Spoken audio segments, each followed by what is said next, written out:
नमस्कार, मी मनीषा. तर माझ्या आणखीन एका मिनी व्लॉगमध्ये तुमचं खूप सारं स्वागत. तर आत्ता वाजले सकाळचे 7 आणि आम्ही सकाळी सकाळी निघालो आहे अक्कलकोटला महाराजांच्या दर्शनासाठी. तर 2 दिवसाच्या सुट्ट्या लागून आल्या होत्या, त्यामुळे अक्कलकोटला जाण्याचा प्लॅन केला आणि मस्त सकाळी निघालो 7 वाजता.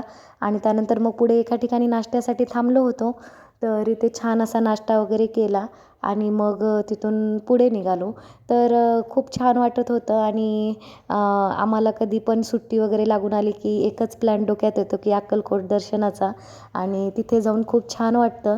त्यानंतर नाश्ता वगैरे केला आणि थोडंसं पुढे गेलो की आम्हाला पेरू दिसले वाटेत, आणि पेरू न घेता आम्ही पुढे जाऊ शकत नाही, कारण पेरू हा सगळा आमच्या म्हणजे सगळ्यांचा आवडतीचा फळ म्हणू शकतो, आवडीचं फळ.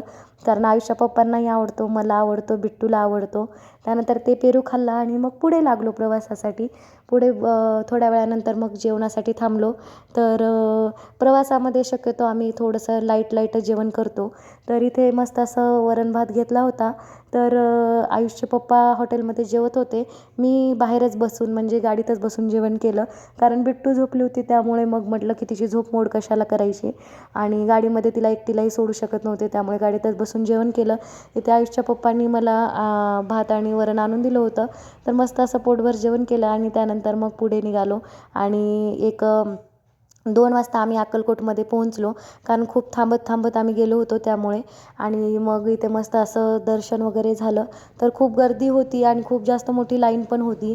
त्यानंतर छान असं दर्शन झालं आणि त्यानंतर मग गाडी आम्ही पार्क केली पार्किंगमध्ये, आणि तिथून मग ॲटो केला. आणि ॲटोनी मग आजूबाजूची सगळी मंदिरे केली, म्हणजे समाधी मंदिर, बाळप्पा महाराजांचा मठ.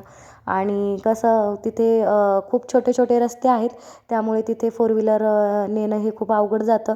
त्यामुळे आम्ही नेहमी तिथून ॲटोच करतो आणि ॲटोनी मग दर्शनाला जातो.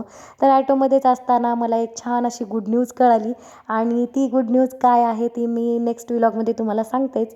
त्यानंतर इथे छान असं दर्शन वगैरे केलं आणि मग नंतर तिथून पुढे आम्ही सोलापूरला यायला निघालो. आणि सोलापूरला आमचा मुक्काम होता 1 दिवसाचा, आणि सोलापूरला माझी आई पण येणार होती. तर गुड न्यूज काय आहे ते मी तुम्हाला नेक्स्ट व्लॉगमध्ये सांगते. तर हा माझा व्लॉग तुम्हाला कसा वाटला नक्की कमेंटमध्ये कळवा. आणि चला माझ्यासोबत म्हणा श्री स्वामी समर्थ महाराज की जय. तर आता भेटूया नेक्स्ट व्लॉगमध्ये. तोपर्यंत bye bye. Thank you so much for watching.